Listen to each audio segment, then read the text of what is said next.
আজ আমরা এসে গেছিলাম পাথরচাপড়ি দরগা শরীফ। প্রথমে এখানকার সম্পর্কে কিছু তথ্য দিয়ে রাখব। পাথরচাপড়ি ভারতের পশ্চিমবঙ্গের বীরভূম জেলার সিউড়ি সদর থেকে প্রায় 12 কিলোমিটার দূরে অবস্থিত একটি গ্রাম। এখানকার অন্যতম প্রধান বিশেষত্ব হলো দাতা বাবার দরগা শরীফ, সুফি সাধক হজরত দাতা মেহবুব শাহ অওলির স্মৃতিসৌধ। তিনি ছিলেন 13 শতকের যুগের একজন প্রখ্যাত সুফি পীর, যিনি চিস্তি তরিকা বা সিলসিলার অন্তর্ভুক্ত ছিলেন। কথিত আছে তিনি ইরান থেকে এসেছিলেন এবং মানুষের রোগ নিরাময় করতেন। দাতা বাবার মাজার শরীফ যুগের পর যুগ মানুষের ভক্তি ও বিশ্বাসের কেন্দ্রবিন্দু হিসাবে বিরাজমান। প্রত্যেক বছর বাংলার 10ই চৈত্র দাতা বাবার উরুস উপলক্ষে এখানে একটি মেলা বসে, যা 4 দিন বা তার বেশি স্থায়ী হয়ে থাকে। এই সময় দূর দূরান্ত থেকে বিভিন্ন সম্প্রদায়ের মানুষ এখানে আসেন। মেলায় ধর্ম বর্ণ নির্বিশেষে মানুষ সমাবেত হন, যার কারণে এটি একটি সংস্কৃত মিলন মেলা হয়ে ওঠে। পাশের চাঁদপুর নামক স্থানে অবস্থিত একটি ঝর্ণার কুয়া বা ঝর্ণার কূপ আছে, যা দাতা বাবার কাঠি দিয়ে সৃষ্ট বলে বিশ্বাস। তাতেও নিরাময় শক্তির আস্থা রয়েছে। এটা ওনার মেন মাজার। এত সুন্দর করে পরিপাটি করে সাজানো ছিল, মানে বলার মতো নয়। কিছু কনস্ট্রাকশনের কাজ চলছিল। সবথেকে যে জিনিসটা ভালো লাগলো, সন্ধেবেলা মানুষের ভিড় থাকলেও পরিবেশ এত শান্ত ছিল আর এত সুন্দর ছিল, মানে মন কারুর খারাপ থাকলেও ভালো হতে বাধ্য। সন্ধেবেলা এত সুন্দর লাগছিল, মানে হয়তো আমি ওয়ার্ডে প্রকাশ করতে পারবো না, এত সুন্দর লাগছিল, এত ভালো লাগছিল। এটা ওনার মাজার। আর এখানের পরিবেশ খুবই সুন্দর, খুবই ভালো। তারপর আমরা চলে এসেছিলাম এখানে, যেটা শুনলাম এটা ওনার খুব মানে ক্লোজ ফ্রেন্ডের, মানে এটা আস্তানা ছিল। তো এখানেও আমরা ঘুরে ঘুরে দেখলাম। আর সবথেকে বড় জিনিস এখানে আমার যেটা ভালো লেগেছে, চারপাশ এত শান্ত ও গ্রামীণ পরিবেশ, মানে বলা বাহুল্য। চারদিক পুরো নিস্তব্ধ, কিছু পাখির ডাক, কিছু মানে পাতার হাওয়া দিচ্ছে, সেই পাতার হাওয়া এগুলো পর্যন্ত শোনা যাচ্ছিল। তো আমরা এখানে এসেছিলাম ওনার বন্ধুর মানে মাজারে, মানে খুব ক্লোজ ফ্রেন্ড ছিলেন ওনার, যেটা ওখানকার একটা বাচ্চা গাইডের থেকে শুনলাম। এখানে উনি ইবাদত করতেন, সেখানেও ঘিরে রাখা হয়েছিল। এক কথায় একটা ঘেরা ছিল মার্ক করা, যাতে সবাই বুঝতে পারে বা জানতে পারে এখানে উনার ইবাদতের জায়গা ছিল। সেটা পার্টিকুলার একটা দিয়ে দেখানো হয়। এই বাচ্চাটা ছিল আমাদের গাইড।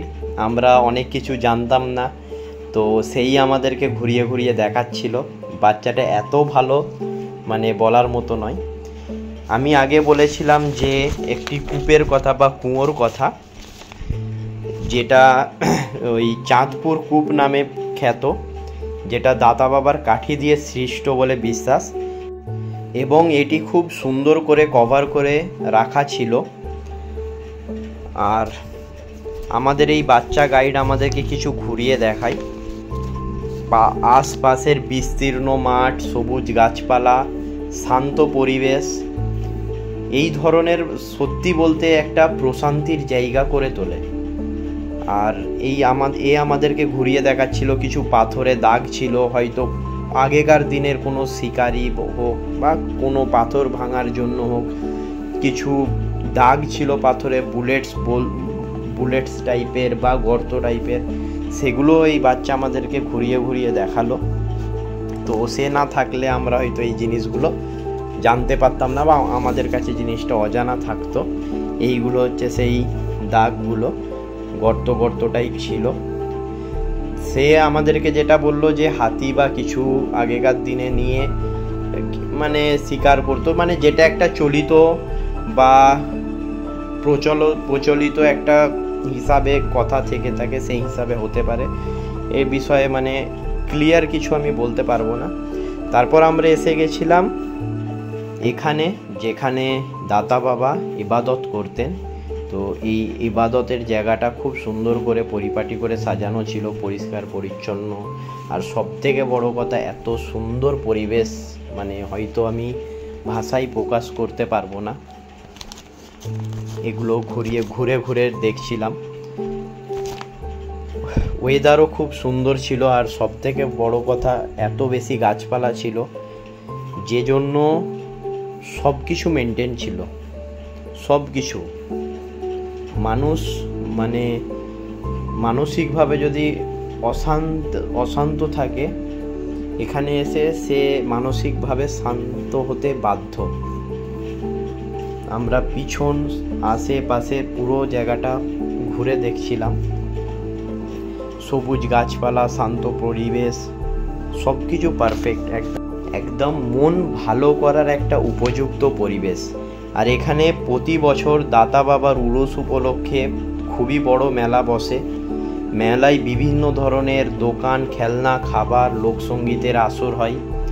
এখানে কেবল ধর্মীয় পরিবেশই নয়, গ্রামীণ সংস্কৃতিরও স্বাদ মেলে। সবশেষে এটাই বলবো, দরগা শরীফ দর্শনের পাশাপাশি আশেপাশের গ্রামীণ পরিবেশ উপভোগ করার মতো ছিল।